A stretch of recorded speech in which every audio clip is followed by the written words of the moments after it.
Magandang araw mga kaibigan. Bigyan natin ng reaction opinion itong video posted by News 5. Tanong ng mga reporters kay Auntie Claire Castro.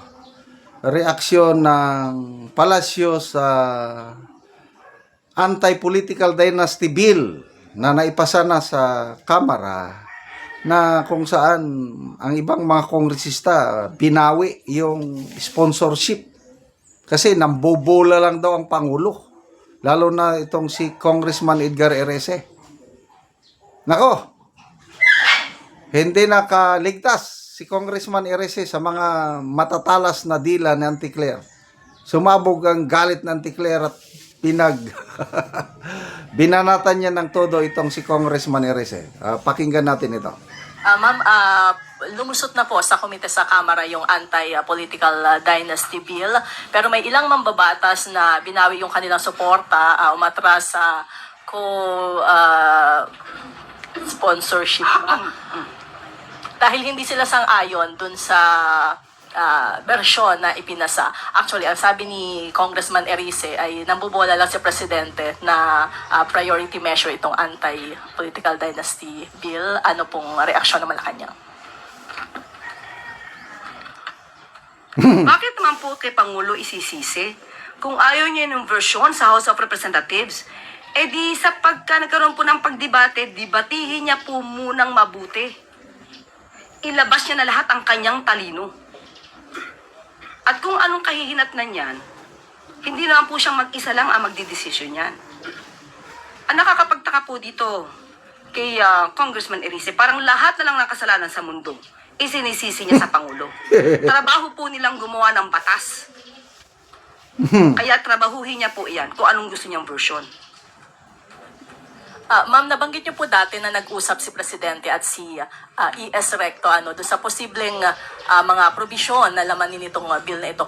Ano po ba yung gustong ma-achieve ng Presidente at ginawa niyang prioridad itong anti-political dynasty? Katulad nung aking sinabi, yung pinakahuling LEDAC meeting po, yung po talaga ang inuna niya, na gusto niya po itong maipasa. At natuwa nga po siya na umaandar po ito at nung nag-report nga po si si Senator Riza Ontiveros na nagkakaroon na ng public consultation, ang nais lang po talaga ng Pangulo ay mapabilis. At kung ano ang pinakamagandang batas para sa anti-political dynasty bill or rather law, yan po ang nais ng Pangulo. Bakit lahat na lang ng kasalanan sa mundo isisisi sa Pangulo? Grabe, ano? Galit tuloy. Sino? Ito, bakit? Binabastos natin ang konstitusyon sa bill na ito, sabi ni Congressman Erese. I have been fighting for this bill for the past 40 years. Gusto niya talaga magkaroon ng batas na talagang puputol na sa nangyayari sa Pilipinas na sa isang lugar, isang pamilya na lang ang namumuno. Gusto talagang stop it, sabi niya. Yan ang gusto na. Itong bill in-sponsor ano ito? Ang nag-file, ang nag-propose, Sandro Marcos and Bogie D, anak ng Pangulo. Ano ang nakapaloob sa bill sa anak ng Pangulo? Kung ma-approve ito, maipasang batas na na-legitimize na ang political dynasty.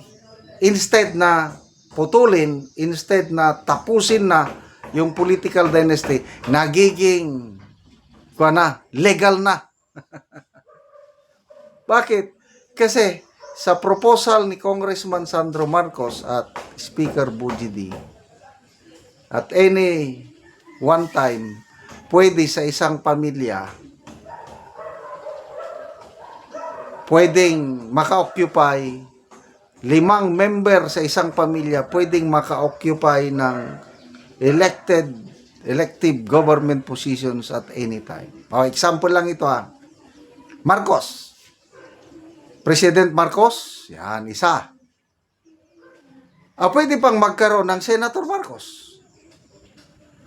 Pwedeng magkaroon ng Congressman Marcos. Pwedeng magkaroon ng Governor Marcos. Pwedeng magkaroon ng Mayor Marcos. Yan ang anti-political dynasty na kinagagalitan ni Congressman Edgar Erese. And I agree to him. Pambobola lang itong ginagawa nila. Grabe.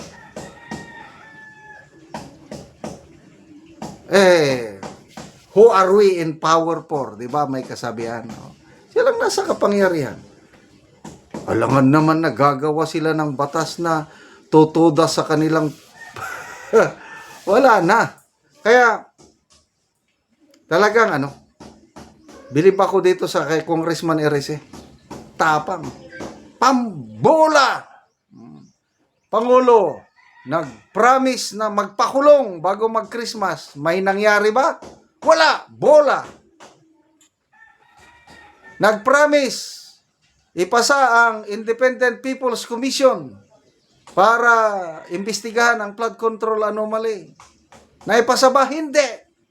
Bola. Ano pa yung daming sinabi ang bola? Pinilit, parang pinapatigil siya. Hindi siya nagpatigil. Salita pa rin siya ng salita. Yan ang matapang. At dahil sa ginawa niyang iyon, pinatawag daw siya ng House leadership. At yun na nga, tinanggal na siya as Deputy Minority Floor Leader. Sinibak siya. At pinalitan siya ni Congresswoman Leila de Lima. Oh, no problem. Sabi niya.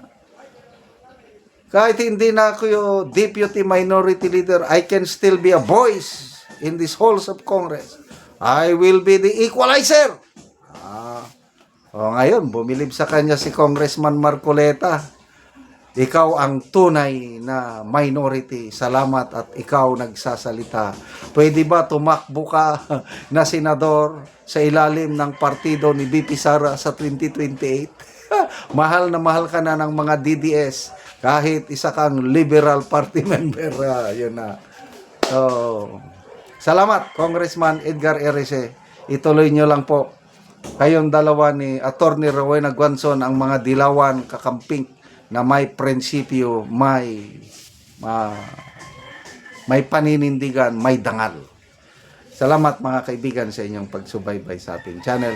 Nakakatulong kayo ng malaki sa tribong Talandig ng Bukidnon dahil ang income natin sa channel na ito is pantulong po sa tribo. Namimigay tayo ngayon ng libreng yero at pako para makapagpatayo sila ng mas maayos na tirahan. Panoorin nyo ang video na ito. Ini ang natagaan na mo gero. So, mauna ni ang iyang pag-aatupan.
O karon managyod sa pagatop.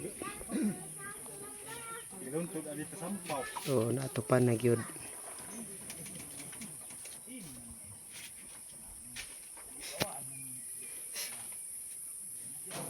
Salamat to Diyos nga di na kumaulan na sa Ginoo nga ug nagtabang sa sin. Kay ngono nga di. Kabalay na ko. O so pila di ay katuig ang imong balay imong gipulian sa atop nga gaulan na ang imong atop pila na da ito katuig. Isa. Isa na katuig. sa daan naman gud nga sin sa ako na lang gipamunit. Oo, so karon nakatop na gyud ka. Nakatop na ko. Salamat kaayo sa Ginoo ug sa nagtabang. Salamat kaayo.